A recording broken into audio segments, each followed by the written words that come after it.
Hello, मी आहे सविता आणि स्वागत आहे तुमचं सावीज लाईफस्टाईलच्या व्लॉग्समध्ये. मी आलेली आहे रांगोळी स्पर्धेसाठी. तर गडिंग्लजमध्ये महिला दिनानिमित्त महिलांना बचत गटाच्या महिलांना स्टॉल लावायला देतात आणि इथं वेगवेगळ्या स्पर्धासुद्धा आयोजित केल्या जातात. तर ही मी काढलेली रांगोळी आहे, जी की रांगोळी स्पर्धेसाठी काढलेली आहे. तर इथं आज आहेत रांगोळी स्पर्धा आणि त्याच्यासाठीच मी भाग घेतलेला आहे.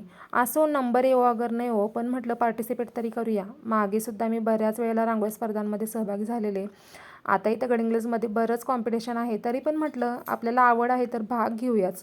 आणि पाहू शकताय अगदी छान छान सगळ्या स्त्रियांनी रांगोळ्या काढलेल्या आहेत. तर विषय होते राजमाता जिजाऊ, नारीशक्ती आणि सक्षम स्त्री, असं हे 3 विषय त्यांनी दिलेले आणि त्याच विषयांना अनुसरून सगळ्या महिलांनी सुरेख अशा रांगोळ्या काढलेल्या.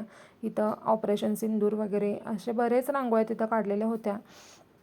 खरं तर मला पहिल्यांदा वाटत होतं की घेऊ की नको. मग म्हटलं धाडस केलंच, नंबर येवो अगर नाही हो, बघू तरी. आता बऱ्याच दिवसांनी रांगोळी स्पर्धेत सहभागी व्हायची संधी मिळाली म्हणून मी भाग घेतला. आणि हे बघा, सक्षम स्त्री काळाची गरज वगैरे अगदी सगळ्याच छान छान रांगोळ्या काढलेल्या होत्या. राजमाता जिजाऊ, त्याच्यानंतर आता तुम्हाला व्हिडिओमध्ये क्लिअर दिसत नसेल, पण ही जी राजमाता जिजाऊंची रांगोळी काढलेली अगदी सुरेख आणि हुबेहूब काढलेली बरं का त्यांनी. आणि इथं बऱ्याच महिलांची गडबड चालू होती, कारण शेवटची 10 मिनटंच उरलेली रांगोळी काढण्यासाठी. आणि सगळ्याच अगदी लगबगीने रांगोळी पूर्ण करण्याच्या तयारीत लागलेल्या. आणि मला तर सगळ्यात जास्त ही रांगोळी आवडली, इतकी छान त्या ताईंनी काढलेली ना. त्याच्यानंतर ही आहे माझी रांगोळी, सक्षम स्त्री सक्षम भारत या आधारावरती काढलेली. त्याच्यानंतर ही राजमाता जिजाऊंची रांगोळी, ही सुद्धा अगदी सुरेख काढलेली. आणि सगळ्याच रांगोळ्या खूप छान काढलेल्या स्त्रियांनी.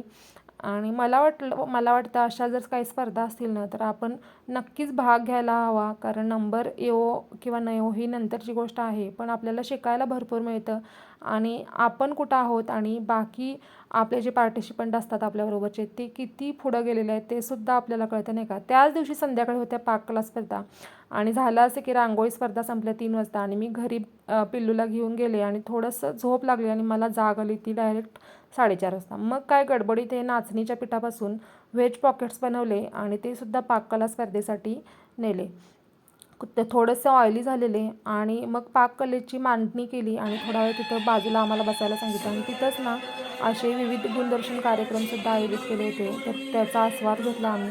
असो रांगोळी स्पर्धा आणि पाककला स्पर्धा दोन्हीमध्ये भाग घेतला, पण माझा काही ह्याच्यामध्ये नंबर आला नाही. पाककलेमध्ये बऱ्याच वेळेला नंबर आलेला, पण ह्या वेळेला काही शक्य झालं नाही.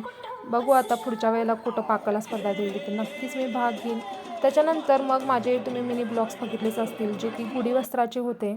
आणि हे मी असे 4 कलरमध्ये गुढी वस्त्र स्टिच केलेली आहेत.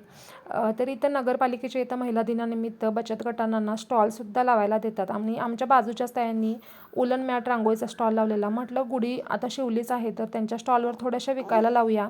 मग हे 4 कलरमध्ये दुसऱ्या दिवशी मी गुढी वस्त्र शिवले आणि त्यांच्या स्टॉलवरती विकण्यासाठी ठेवले. तर गुढी वस्त्र कशी झालेली आहेत कमेंटमध्ये सांगायला अजिबात विसरू नका.